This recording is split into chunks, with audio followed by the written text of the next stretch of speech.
अस्सलाम वालेकुम dear students, ये है नेक्स्ट एमसीक्यू।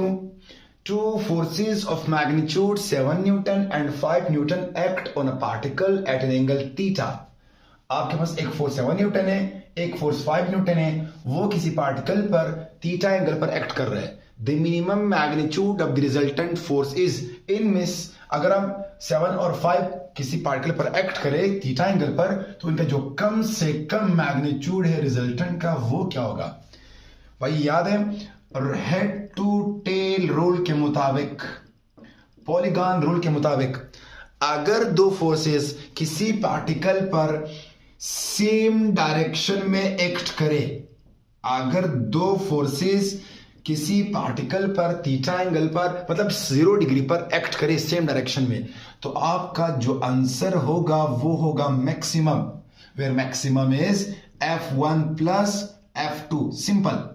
अगर डायरेक्शन 0 है मतलब थीटा 0 है, अगर इसी रूल के मुताबिक दो फोर्सेस किसी बॉडी के ऊपर एक्ट करे लेकिन अपोजिट डायरेक्शन में, किस डायरेक्शन में? फॉर एग्जांपल ये 7 Newton, let this force is 7 Newton, this force is 5 Newton.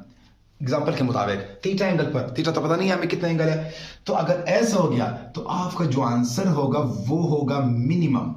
क्या? मिनिमम। और जो आंसर बच जाएगा वो आंसर बनेगा आपके पास F1 plus into minus F2।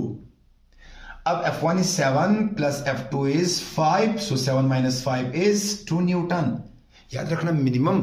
अगर आप किसी भी एंगल पर 7 और 5 को ऐड करो, आपको 2 से कम आंसर कभी नहीं मिलेगा।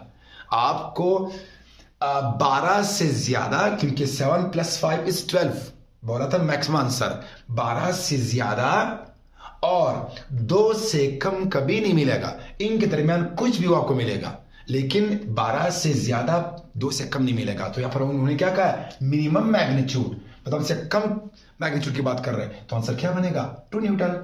The minimum magnitude of the force of resultant is what? 2 Newton. ये आपका ऑप्शन बन गया, ऑप्शन नंबर बी।